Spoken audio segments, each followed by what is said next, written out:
Okay. Shalom ubracha. Before anything, this class is dedicated, believe it or not. There's a sponsored dedication.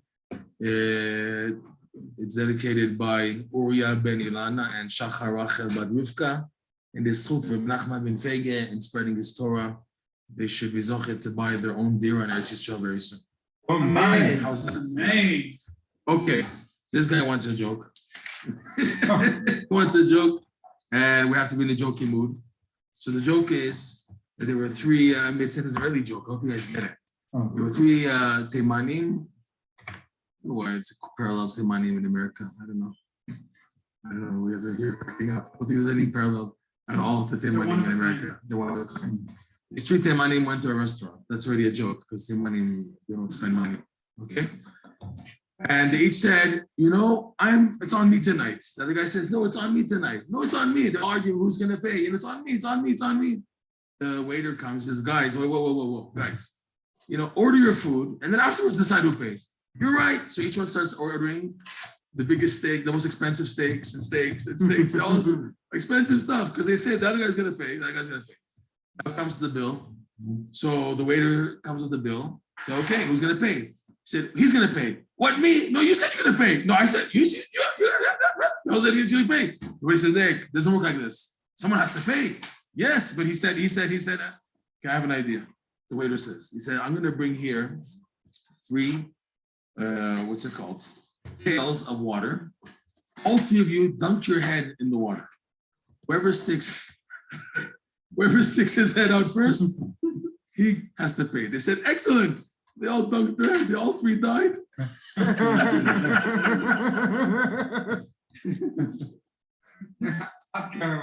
Okay.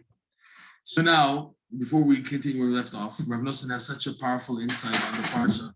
So we can't just skip it because it's so powerful. I came across it now. So inside Rav Nosson says, maybe it's there. Rav Nosson on the verse where it says that Moshe in today's Aliyah, Shlishi, he saw the Egyptian hitting the Ivri. So what did Moshe Rabbeinu do? He says, "Vayifen ko, vayar ki ein ish, vayechet hamitzri." Says Moshe Rabbeinu as if turned his head here and there, as if to say that nobody's watching, and he saw that there's no man there watching, and he killed the Egyptian. So Nosson now quotes the Tikkun Zohar. Tikkun Zohar says, "Ko vako." It's not stam because it's an expression in Hebrew, right? The pshat is vayifen ko vako. That what? He turned here and he turned there. So you understand? Ko vako. Ko is gematria 25. 25 times 2 is 50. Ko is 25 and 25. What is the 25 and 25? 25, this Tikkun Zohar says, is the first 25 letters of Kriyat Shema. And the second 25 is the 25 letters of Baruch Shem Kivod Malchut Olam Vaed.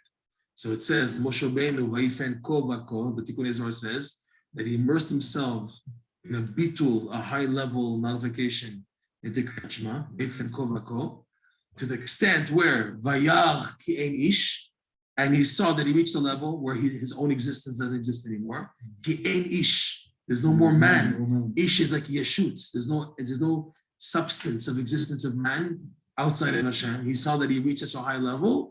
At that point, Vayachet HaMitzri is able to subdue and to destroy the klipot of Mitzrayim. Okay? Unbelievable. So Nosson brings this down for a few reasons. It brings us down showing why a Jew needs a tzaddik in his life. Because this is a tzaddik, the caliber of Moshe Rabbeinu we're talking about. You need a tzaddik who will help you with your personal Mitzrayim. Just like Moshe took out the Jews from Mitzrayim back then, you're going to need now, for you to get out of your personal galut, everything you have going through life, you're going to need a tzaddik. You need a tzaddik at this level. If you admit you're not that tzaddik, you're not holding at such a level, you can do such a bitul. Kriyat Shema is the idea of bitul. The idea we mentioned in lesson 24 is bitul to Or Ein Sof, right? Is self-nullification to the infinite light. Okay? So you know you're not holding at that level. So you need a tzaddik who's there for you, and this will help you to subdue. Another thing Rav Nosson brings this down for is he teaches you something very powerful. You want to subdue Egypt. You want to subdue the evil attacking you. You have to, instead of spending time dealing with the bad, you have to go forward looking towards the good. You have to now invest a lot in your positive development and not look back. Don't look back. You go forward. Go forward. This concept appears many times in the Likutey Moharan. He says that, and quoting Rabbeinu in Sichot Haran, Rabbi Nachman says, he told somebody, right, Sur Mira, so the Seifa leads to the Reisha. If you're busy doing good, the bad falls by itself. Because some people say, but you're not working on yourself. You just like acting like this doesn't exist. Work on yourself. The answer is I am. By working on my good, if it's strong enough, the bad falls by itself. If the good is built up strong enough, there's no more bad. I heard recently many classes of recordings of students of Rabbi Rosenfeld, Sven Rosenfeld. And these were people who were into not such good things when they were young, when they were teenagers. They were into maybe drugs, or they're into TV and movies, and not so bad, but as opposed to being involved in Torah, it's considered a different world, yes? Rav Rosenfeld was a Breslover in New York. He never rebuked anybody. He never told anybody what to do. Someone was doing something wrong, he didn't. And he knew that if he would tell them, a guy came with a cuckoo, like a long hair, he wouldn't tell him, as a Jew, you have to cut your hair and everything. And the other guy was very involved in going to sports and soccer games on Shabbat afternoon, whatever. He wouldn't say anything because he knew that he would say it and then it would push them off. So what did he do? He made it so interesting, so appetizing, so appeasing, the Torah. He would make the Torah so amazing for them. When he would talk, people were just like, they were mesmerized. They were just flipping out. He was saying things that they never heard in their life. They weren't taught these things in school. In Kita Aleph, Kita Beis, he was quoting the Midrash, the Zohar, the Kabbalah, everything to give them a down-to-earth picture of Shimshon HaGibor, of Abai and Rava, of stories in the Gemara, of Likutey Moharan. And he made the Torah so alive and so amazing that people automatically on their own, they weren't interested anymore in the other things. It happened by itself. This is a rule in life. It's a rule. You involved in your positive things. Don't be weighed down by the negative. Just get up, keep on going, and accumulate more and more good, because the good will eventually brush off on the bad. This is also the main theme of this lesson, the simcha, that you work on being simcha, as opposed to worrying. The person has problems, and the problems are getting bigger and bigger and bigger. And they're in front of your face now and says, no, you have to address it right now, right? And they make you feel like you have to really, really deal with the problem. Okay? And so if now you work more on the simcha, which Rabbi Nachman says, don't pay attention. If you get involved in this, it's going to make you sad and depressed. The nervousness and the worry and stress is going to make you sad and depressed, and you can get nowhere. It can cause more damage than good. So what to do? Invest in simcha. Yes, act silly, act stupid, yes. Work on being positive. People say, but you're just fooling yourself. No, I'm not fooling myself. This is my way to heal myself, to maintain that I have stability. And with the stability, you're going to see how I'm going to deal with the problems. The problems normally, like we said many times already, they fall. They fall on their own. It's an amazing rule. So this is again, it said Moshe Rabbeinu did the Kriyat Shema, which is the bitul. He reached such a high level. Ein ish, he was able to destroy the evil. The Egyptian fell by itself. This is the Musa for us also. You get involved in the positive, and the negative falls down. They say in Breslov, right? They say this: it's 22 hours a day Purim, and 1 hour a day Yom Kippurim. 1 hour a day to have a charata. But he says in Sichot Haran, the main charata comes out if you're b'simcha. He says many times, A leads to B, B leads to A. But the more powerful one is A leading to B. He says like this: if you are able to be b'simcha, you'll find it so much easier to express a broken heart. You find it easier to have a broken heart in front of Hashem. Okay. The opposite is also true. If you have a true broken heart, then afterwards you feel a true a relief and a simcha. Of the two, the stronger attitude, the one the person should aim to, is to be b'simcha. Okay. We started a bit late, so we'll try to hurry up, okay? So now I'm going to need also, I'm sorry I didn't mention before the class, do you have Tehillim? Sefer Tehillim with Rashi, or even if not Rashi? If you have Tanakh, Sefer Tehillim with Rashi, great. If not, then just a regular Tehillim. Regular Tehillim. Top right corner of this. Here's Rashi. Let's see. Oh, yeah.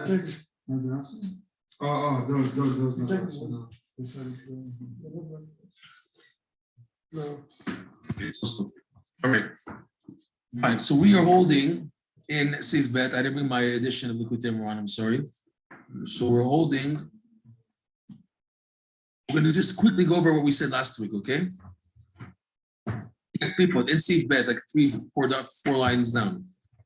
Klipot hem bechinat motarot. Why we said this? The klipot are considered excesses. Vehem bechinat atzvu. They're the idea of sadness. Bechinat. Like it says, we went into this many times already. B'chol etzev yeh mutar. Wherever there's etzev, which means sadness, yeh mutar. We went into that also, if you remember. Vehem tokpa dedina. We went into this last class. They're considered severity of the judgments. Like it says in Bereshit, we went into that last class, right? That Hashem was saddened in his heart. Ve'ikar simcha hibalev. Here we go. And now you should know the main place of joy is in the heart. Kmo shekatuv natata simcha belibi. Psalms 4. Tehillim Dalet. Look what it says. Look at the verse. Let's see the whole verse in its entirety. It says like this. Natata simcha belibi me'et degana b'tirosham rabu. King David says, you put Hashem simcha in my heart. When? Me'et, from the time that their, doesn't say whose, their dagan, right? The dagan means like the grains of the earth, of their produce, of their land. V'tirosh, which is the wine, rabu. From the time that their dagan, their wheat, and their crop of the vineyards, the grapes, was plentiful. So the Midrash says on this, also against the Gemara, that when David HaMelech would see the success and the hatzlacha and the wealth of the other kings, and he would feel bad, he would feel like he's losing out, that they have everything, you have such wealth and success, and me, what I have. So he said, King David would remember, I have such joy in my heart that I know that my reward is not in this world. My reward is waiting for me in the next world. As natata simcha belibi, Hashem, you have placed joy in my heart from the time that their dagan and their tirosh is rabu. On a simple level, this is a big musar point here, because the major reason why people are sad is they feel they lost out. You feel you lost out. This applies not just in Gashmias, but even in Ruchnis. When it says Dagan and Tirosh, also they say Torah is like the Torah Sheba'al Peh, and Dagan is the Torah Shebichtav, okay, or B'kiyu to Be'iyun. So you see other people successful, even in Yiddishkeit, and you feel left out, okay? This applies. This, what David HaMelech is saying, applies. Natata simcha belibi, Hashem, you put joy in my heart when I see the success of others, because I know that my sincerity and my avodah, which is in my heart, my sincerity in the heart, it's going to add up and my reward is waiting for me. I'm not going to be broken from the success I see of other people. Rather, I'm going to be happy because I know that my reward is waiting for me in the end. Rav Nosson uses this and he says, really, of all the types of smachot, this is the ultimate simcha. You know that in the end, everything's going to work out. In the end, everything's going to work out. The Holocaust survivor, he lost his wife, his kids, his family, and everything. How does he maintain simcha in life? He knows that all this is like one piece in the long film. It's a giant film, which started about 5,000, almost 6,000 years ago. And it's like a little piece in the reel of the film. What I'm going through is one little piece of the reel of the film, okay, of the reel of the film. And it's continuing even after what happened in my incident in my life, it's continuing. In the end of the film, of this reel, everything's going to work out as Hashem planned. When Mashiach comes and Tchiat HaMetim, everything's going to be rectified. All the wicked people who did wicked, it'll be rectified. All the good you did, all the pain and suffering and the failures and what's the word achzaba again? Achzaba, so the frustrations you had, okay? Not just confusion, but frustrations that you felt you're losing out. In the end, everything's going to work out. So now Rav Nosson says, a Jew, because of that, should be focusing always on that. If you're focusing always on that, you always will be happy. You won't take things hard. I just remember, I mentioned his name in the past. I remember personally, when my mother passed away, I was learning the lesson 2, Likutey Moharan part 2, on giving thanks to Hashem. This lesson helped me so much that during my mother's, when she passed away and the shiva and everything, I was so positive. I saw all my cousins and my uncles and aunts crying and bawling their eyes out. And I was telling them on the caregiver, I said, well, why are you so sad? She has it so good now. She has it good. She was a tzaddik, she was a good person, everything. She suffered a lot in the world. Well, that's it. You guys should be happy for her. They said, yes, but we miss her. I said, but if you look at the big picture, we're all going to be reunited soon. Tziat HaMetim can happen any day based on Mashiach's coming. Okay? We're going to see each other. There's a song in the Goyish world. Reunited, it's the... Oh, I have to sing that. I'm sorry. We're going to be reunited, man. It's a black song. It's very nice. Okay? It's from the 70s or 80s, 80s. Yeah. Okay? So we're going to be reunited, man. We're going to be together. We're going to be together again. Because of that, what are you sad about? What in the world? So Nosson says, if you have always your focus, the tachlis, that's called the tachlis. That's what's called looking at the tachlis. Looking at tachlis, you're knowing that everything is the work and work out. That's what they say in Breslov. Nachman and Nosson are laughing at the ganze Welt. Lachen from ganze Welt. Rabbi Nachman and Nosson, they're laughing at everybody. Why are they laughing at everybody?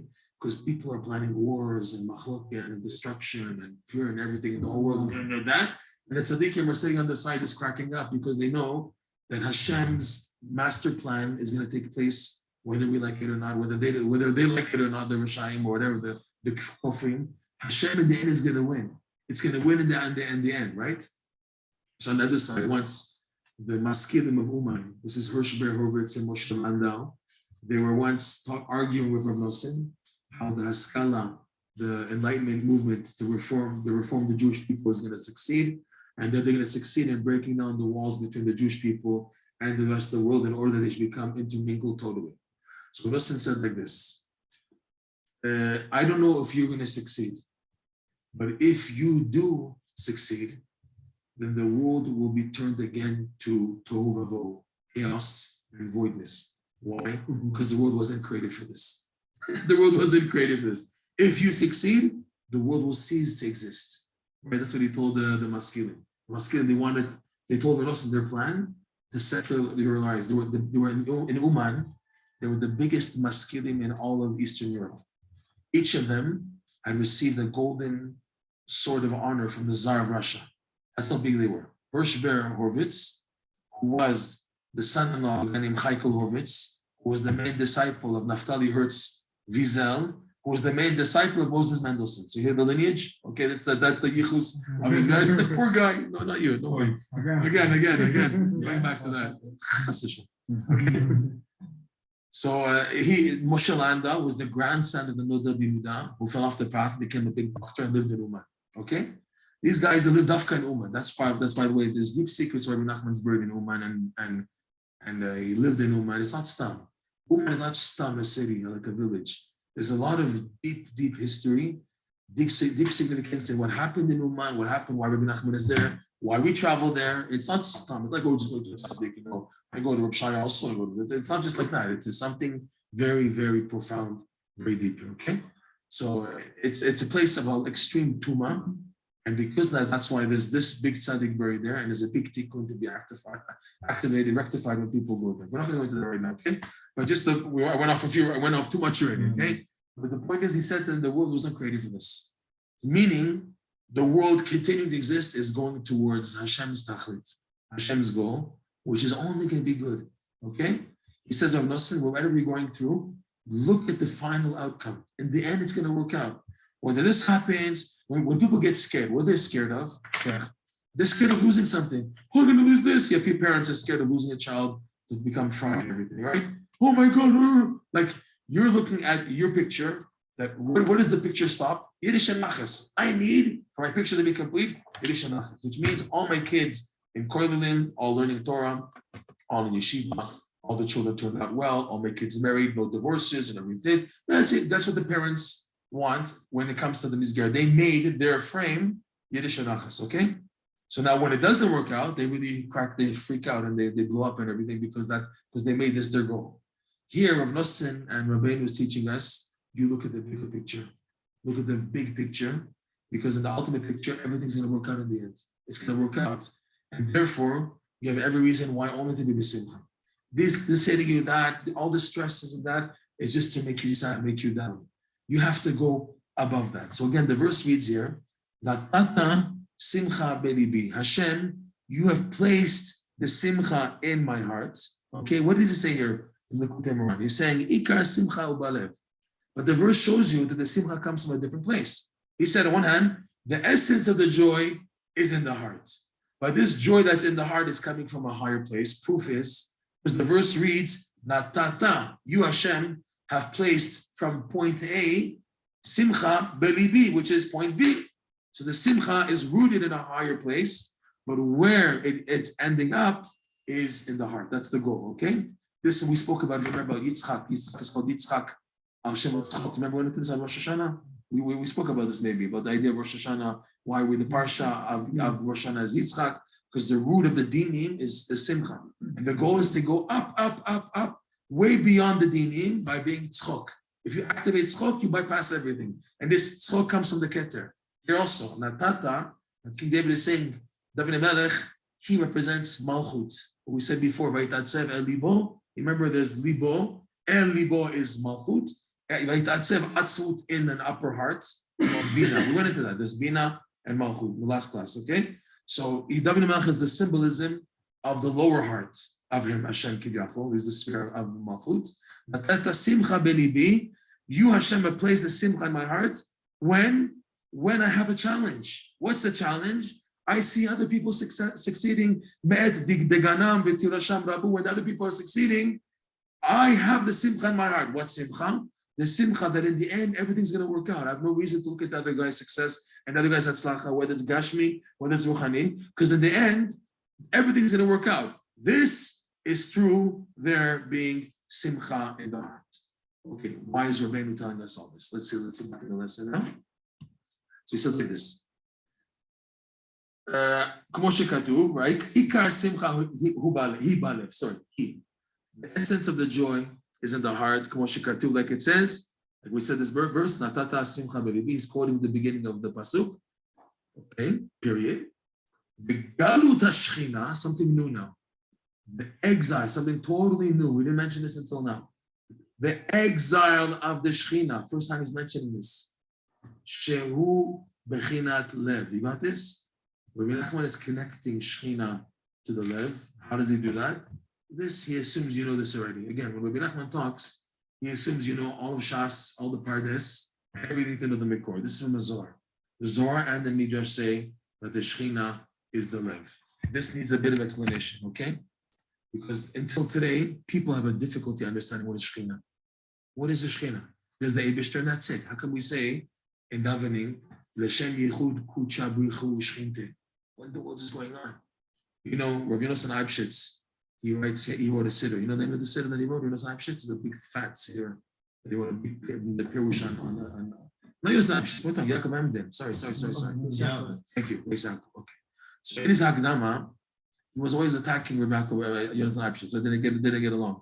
So he brings something that he says, this is the reason why I have to explain. He explains about in 20 pages the Shechina. And you read the 20 pages, you still don't know what's going on. It's Lashon HaKodesh from these Chachamim from the 1700s, they drive you nuts because they're so deep and so mamash, and it goes on, and you need an explanation of what they're saying. So he says like this, that an Amaretz came and asked Rav Yonasan Eibshitz. He brought the story as if to put down Rav Yonasan Eibshitz, is what I think. Because this is in his Hakdama to his Siddur. Because in the Siddur, he has to explain where's the Shechina and where's the Kadosh Baruch Hu. So then an Amaretz asked Rav Yonasan Eibshitz, how could we say that Shem Yichud Kucha Brichu Shechinte? Isn't it the idea of a shituf? You know, in Judaism, there's only Hashem Echad, there's only one God. When you say Yichud Kucha Brichu Shechinte, it's Chas Shalom, sounds like the Christians who say there's a trinity, there's a unity of three entities together, Chas Shalom, whatever they say. And Rav Yonasan Eibshitz didn't know what to answer. He didn't know how to give a clear answer. So he brings down this story to say, this is why I have to now elaborate on the whole idea of the Shechina, okay? It's scary. Now let's think about it now, okay? You hear this point. What in Judaism, what did he ask from us? Yichud Kucha Brichu Shechinte. I'm davening to Hashem. What in the world is this idea of the Shechina? How come the Torah introduces this inyan of the Shechina? There's a Kadosh Baruch Hu, period. What's Shechina? What is Shechina? Okay? This is where, in Hashem's parallel, there's what's called the moach and the lev, also by the Eibishter. Hashem has a heart, yes. He doesn't actually have a heart. So that we can understand it, l'saber ta'ozen, Rashi says many times, so that we can understand. In English, it's called an anthropomorphism. Okay, it's a hard word. Let's see if you can pronounce that. Okay, fine and nice. Huh? And Anthropomorphism. He didn't. I can't even say it. Anthropomorphism. Okay, where Hashem compares himself to his creatures. How are you doing with time, by the way? What time do we have? No, no, you can tell me. We have time. Okay. We'll at this point we'll stop. Okay, it's already on the way out. Yeah. So there is what's called Shechina and Kadosh Baruch Hu. Kadosh Baruch Hu is your intellectual connection with God, and the Shechina. And there's much more depth. We'll have to continue next year on this. The Shechina is your heart's emotional connection with God. You need both. Hashem is not just an intellectual connection. It's can you know? This is knowledge in the brain, but also there's knowledge in the heart. What's knowledge in the heart? Also, there's the mefreshing. What does it mean? Live. The mefreshing, I think it's the Ramban or someone. That's a good question. Since when is there machshavot in the heart? Since when? Machshavot is here. What's machshavot in the heart? When the world is going on here? Machshavot in the heart, also Hirur Lev. Hirur Lev, right? Hiruim of the Lev. It's Hirur Lev. Hiruim is everything is in the brain. What's on the outside in the heart? It's where it's something which is forbidden to think about, but if we get to connect with still, so automatically that goes down to the heart. It's residing in the heart. It goes down to the heart, the level of the emotion now. It's a thought, yes, but because now it's of emotion, it goes down to the heart. So meaning there is a machshava, yes, but when it's emotionally based and connected, it's called to the heart. So with Kadosh Baruch Hu, it's also like that. You can have an intellectual connection with God, which is through Torah, Torah and Havana and Sechel and everything. But what's more important, believe it or not, what Hashem's goal is that the heart should be functioning. Because if there's no heart, there's automatically no brain. A person can have a heart and be brain dead, okay? But he's still alive. But if now the heart is working, and so the brain is working, and the heart doesn't work, there's no brain either. The heart is everything. Hashem created it that the heart is the main thing, which means what? Hashem's ultimate concern of a Jew is his lev, is the emotion. Meaning what? As much as the person is a gaon in Talmud Chacham in the Torah, he's got to take all that and put it in the heart. That's hard. That's really hard.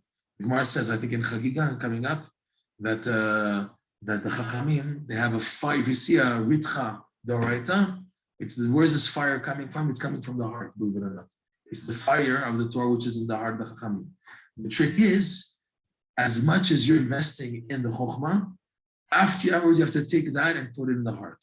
This, Rabbi Nachman, he writes in Koch Bior, this is the hint of in the Mishnah that says, Kol shechokhmato beruba mima'asav v'lema hu domeh. Someone whose chokhmah is more than his actions, what's he compared to? To a tree that has many leaves, many branches, many leaves, but the stem, the bark is super thin. Okarto. The wind comes and just pushes over, okay? But someone whose maasim is more than his chokhmah, lemahu domeh, what is compared to? The tree that has maybe little branches and little leaves, but it has a strong root, so that all the winds in the world can't push it down. So Rabbi Nachman, he writes, the maasim they're talking about here is davening. Davening is automatically associated with the heart, right? Avodah shebalev, zo tefillah. Tefillah is the work of the service of the heart. That's the motion, okay? As much as you're chacham, which is like the tree, if now there's not at least an equal investment in davening, and that wisdom is going to bring down a person. It's not going to help him. As much as you're learning Torah, you have to have an equal, at least equal capacity of davening. That's why Shachar takes time. Shachar is like an hour. You have Mincha, you have Mariv, you have all the Birkot of Shachar. Then you have, if you're lucky, Tehillim. Then if you're more lucky, you have Tikkun Chatzot. Then if you're more lucky, you have Tikkun HaKlali, Likutey Tfilot, Hidbodedut, okay? That has to be part of the day to equal at least the Chokhmah. Because the goal, Rashi says clearly in the Chumash, we'll start with this, Tachlit Torah is what? Shuva u'masim tovim. Rashi in Dvarim, Sefer Dvarim, it says, v'limadetem, it's one of the parshas there in Kitavo or Kitetse, v'ishmartem v'asitem, ki hu chochmatchem uvinatchem le'nei. U'ma ze u'shmartem v'asitem? No, it's a Mishnah, it's a different one. Sorry. It's not that one. It's another Rashi in Dvarim where he says clearly that the tachlit of Torah, it's not the goal. Torah study is not the goal, it's the means. It's the means. People get lost that they make the goal Torah. It's true, it's connected to the goal, but you have to remember what the goal is. The goal of Torah study is Tshuva and Maaseh Tovim. If it's not getting there, the person missed the point. As much as the person is Mayan in Shas and Rosh and Rif and Ran and Rashba, if now his midot are not being taken care of, if his dveikut is not in check, the person has the wrong address. He has to take this, put in davening. All the Gdolim in Brestov who were Geonim, were big shots who had the whole Shas and the Poskim and the Kitvei Ari and the Shulchan Aruch and Midrashim in their pockets. These people pushed everything aside and invested all their energy in the davening. They took all that and put it in the davening. That's the goal. That's the goal. To me, with the pshitut, being simple. Okay, so we're going to go into this, the idea of the Shechina and the Lev. And then what Rabbi Nachman is getting to be continued Bezat Hashem. There's a lot to talk about this Bezat Hashem. Right. You have something to say? You have something to say? You want to say something? No. Okay, fine. Nice. Only. Thank you, Hashem. Thank you, Hashem.